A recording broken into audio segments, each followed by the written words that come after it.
Assalomu alaykum. Mana bugun biz O'zbekiston Respublikasi sug'urta kompaniyalarini tashkil qilish tartibi bo'lgan ushbu sug'urta kompaniyalar tahlilini 2017-2014 yillar misolida ko'rib chiqamiz. Ya'ni sug'urta firmalari, korxona firmalari qanaqa tashkil bo'ladi, ularning ustav proyektlari qancha miqdorda bo'lishi kerak va tartibi qanaqa va o'sha rivojlanish tariximizda 2017-2014-yillar qanday jarayonlarni o'z boshidan kechirganini biz ko'rib bilib o'tamiz. Demak, albatta bu taqdimotimiz reja asosida bo'ladi. Rejamiz 4 ta qismdan iborat bo'lib, bu sug'urta kompaniyasini tashkil qilish tartibi 2017-2024-yillar misolida sug'urta kompaniyalari tahlili va 2017-2024-yillar statistikasi va umumiy xulosani tashkil qiladi. Demak, biz o'sha sug'urta kompaniyani tashkil qilish tartiblari biz bilamizki, sug'urta kompaniyalari e, to'rtta davrda boshdan kechirgan. Buning birinchi bosqichi ma'lumot o'rnida aytib o'tdim, 1991-yildan 1997-yilgacha birinchi davr hisoblanardi. Boshlang'ich shakli hisoblanadi. 1997-yildan 2002-yilgacha ikkinchi davr va 2002-2017-yilgacha uchinchi davr va 2017dan keyin 2025-yil uchinchi davrda boshdan kechirgan. O'sha yillar davomida 2017-yil sug'urta faoliyati uchun litsenziya olish tartiblari qanaqa bo'lgan? O'sha 2017-yilda sug'urta kompaniyasini tashkil qilish uchun litsenziya olish tartibi qat'iy belgilangan bo'lib, sug'urta faoliyatini baholash uchun kompaniya Markaziy bankdan litsenziya olish zarurati bor edi. Litsenziya olish uchun kompaniyaning minimal kapitali 15 milliard so'mni tashkil etgan. Sug'urta turlari bor, bir qancha bilamizki, majburiy ixtiyoriy sug'urtalar bor.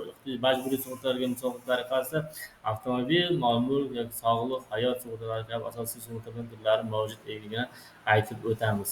Bilamiz, ixtiyoriy va majburiy. Misol uchun ixtiyoriy sug'urta turlari, majburiy sug'urta avtomobil transportlari uchun 40 ming, 45 ming, 50 ming, 40 ming tashkil qilsa, ixtiyoriy sug'urta turlari 120 minggacha tashkil qiladi. Albatta joyiga, misol Toshkent shahrida alohida, Qoraqalpog'iston Respublikasida va boshqa viloyatlar kesimida alohida o'zining tarif stavkalari mavjud. Demak, 2018-yil mobaynida yangi qonunchiliklar, ya'ni paydo bo'ldi. 2018-yilda sug'urta faoliyati to'g'risida qonun qabul qilindi.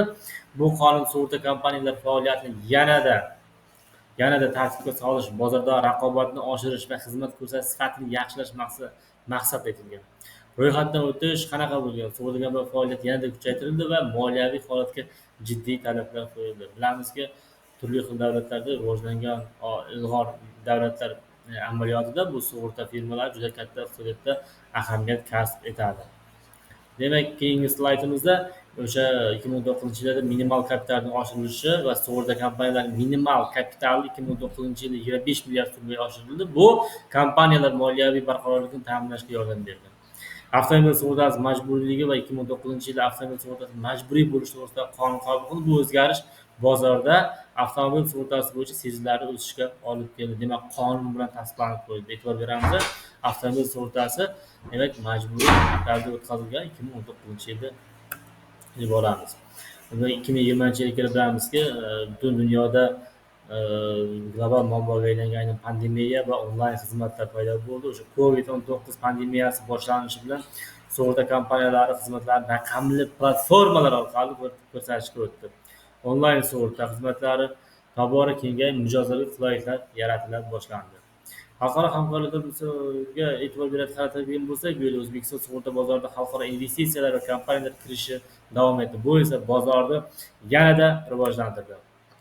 2021-yilga kelib yangi raqamli texnologiyalar, sug'urta kompaniyalari raqamli transformatsiyalari davom etdi va e'tibor beramiz, o'sha pandemiya davrida faqatgina bu bir plus tomonlarini aytadigan bo'lsak, o'sha raqamlashtirish davri boshlandi. Har bir soha, har bir sug'urta sohalari raqamlashtirildi. Demak, masofaviy onlayn tarzda ishlarni olib boryapti hozirgi kunda. 2021-yilda ko'plab kompaniyalar o'zlarining raqamli platformalarini yaratdi. Onlayn sug'urta mahsulotlarini sotish, mijozlarga xizmat ko'rsatishda yangi yondashuvlar joriy etildi. Bilamiz, sug'urta bu o'zi oddiygina bir aytishimiz mumkinki, bu va'dani sotish, ya'ni riskning qiymati desak bo'ladi. Ma'lumot o'rnida aytib o'tganman. Xalqaro investitsiyalar, xalqaro sug'urtalar, xalqaro kompaniyalar bilan hamkorlik kengayib, texnologiya joriy etildi va xalqaro tajriba va tajribalardan almashildi. 2022-yil sug'urta turlarining diversifikatsiyasi boshlandi. bu yilga kelib O'zbekistonda yangi sug'urta turlari, masalan, sog'liqni saqlash, kibr sug'urtalar joriy etildi, bozor kengayishi, sug'urta bozorlari yangi kompaniya tashkil etilib, raqobatlar kuchayib, bozor umumiy tarzda diversifikatsiya qilindi.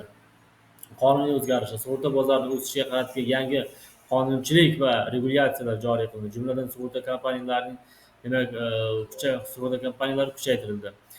O'sha ijtimoiy xavfsizlik, ijtimoiy sug'urtalar tizimi davlat tomonidan qo'llangan sug'urta mahsuloti bozorda o'sish ancha-muncha ko'paydi desak mubolag'a bo'lmaydi. 2024-yil sug'urta bozori raqamli transformatsiyasi 2024-yilga kelib raqamli sug'urta mahsulotlari bozori katta ulushga ega bo'ldi. Onlayn platforma orqali sug'urta sotish va xizmat ko'rsatish katta o'sishga erishildi. Aynan mana bu bilamizki, agar to'g'risini aytganimizda, xalqda sug'urta firmalari, kompaniyalariga bo'lgan ishonchi yo'q edi, lekin hozirgi kunda davlat richagi bilan qanchalik miqdorda va ular xalqning ishonchini qozonish orqali hozirgi kunda sug'urta fondlari, sug'urta turlari demak nimaga yaxshigina ishlab boryapti. Bu hayotimizga juda sezilarli darajada kirib kelyapti aynan mana sug'urtalar. Sug'urta kompaniyalarining tahliliga murojaat qiladigan bo'lsak, 2012-yilda o'sha sug'urta bozorining o'sishida O'zbekiston sug'urta bozori umumiy hajmi 1,7 trillion so'm atrofida bo'lgan. Bozor turlari aynan mana shu avtomobil sug'urta, muomala sug'urtasi ulushi katta edi, lekin hayot va sog'liq sug'urtasi hali rivojlanish bosqichida.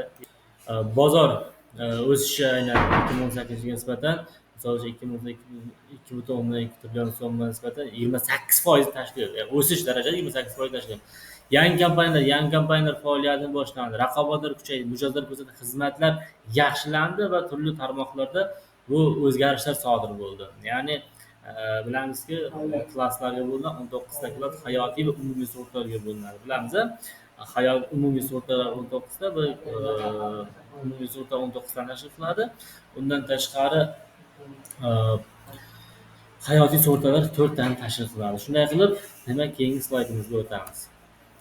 O'sha 2019-2020-yilga nisbatan avtomobil sug'urtasining o'sishini ko'rishimiz mumkin. Avtomobil sug'urtasi talab o'zgacha darajada ortadi va avtomobil sug'urtasi bozorida 15-20% o'sish kuzatilganini ko'rishimiz mumkin. Aynan va hayot sug'urtasining bozorda ulushi 5% ga oshdi. 2020-yilga kelib, 22-20-yillarda esa o'sha onlayn sug'urta xizmatlari ulushi 10-15% tashkil etdi. Bozor o'sishi, bozor hajmi 3,5 trillion so'm atrofida bo'ldi. Pandemiya sababli bozor o'sish sur'ati biroz sekinlandi. Bu faqatgina sug'urta sohasi emas, juda ko'plab sohalarda albatta tub burilish bo'ldi. Raqamlashtirishga majbur bo'ldi. Chunki deganda onlayn xizmatlar yo'lga qo'yilishi shart va lozim bo'ldi.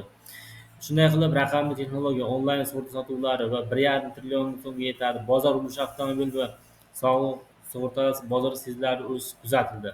Innovatsion yondashuv o'sha raqamli kompaniyalar raqamli xizmat va onlayn sotuvlarni kengaytira boshladi. Shunday yangi sug'urta mahsulotlarini taqdim etishdi.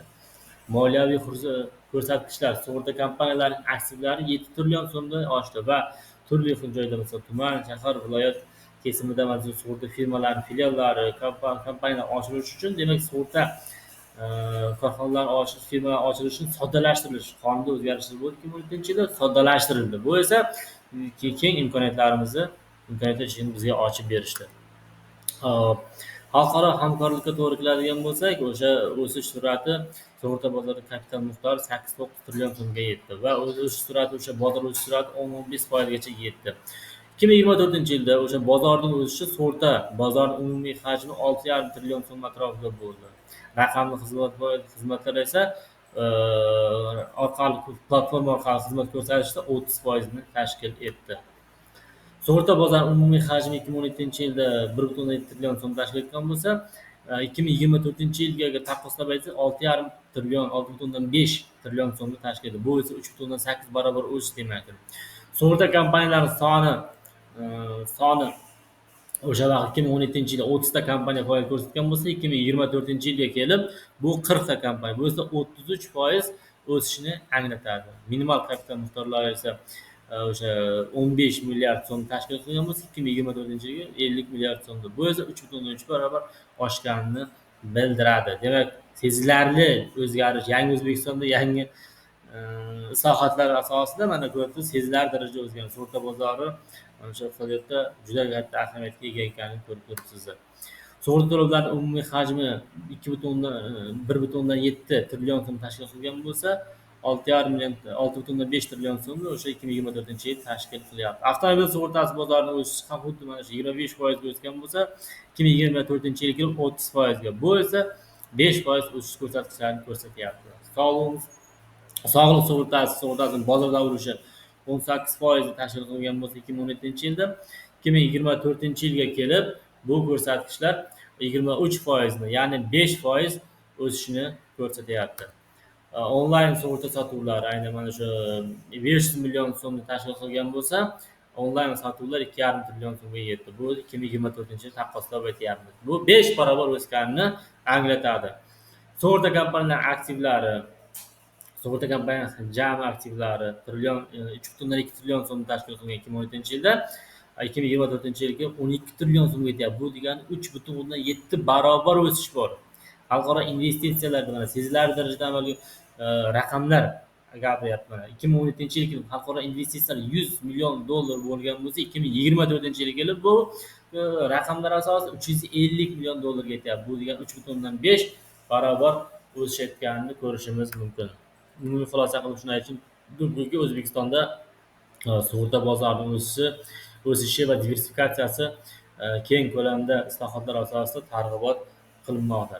Bozor hajmi 3,8 barobar o'sgan bo'lsa, yangi kompaniyalar mahsulotlar joriy etildi. Raqamli transformatsiya va onlayn xizmatlar ko'rsatishning kengayishi sug'urta bozori raqamli kelajagini belgilab berdi. Sug'urta kompaniyalarining aktivlari, investitsiya oqimlari sezilarli darajada o'sdi. Bu esa bozorning global iqtisodiyotdagi o'rnini kuchaytirib berdi. Shu bilan biz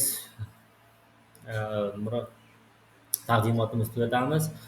Men o'ylaymanki, sizlar 2017-yil, 2017-yildan 2024-yilgacha bo'lgan davrda sug'urta bozoridagi keskin o'zgarishlar, o'sha pandemiya davridagi o'zgarishlar taqqoslagan holda demak ma'lumotlarga ega bo'ldingiz.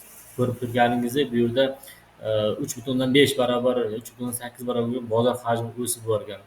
Aholida sug'urta kayfiyati, sog'liqni sug'urtalash, umumiy sug'urtalarda va hayotiy sug'urtalarga bo'lgan munosabatlarda o'sishganini ko'rib turibmiz. Albatta bu islohotlarning samarasi desak mubolag'a bo'lmaydi.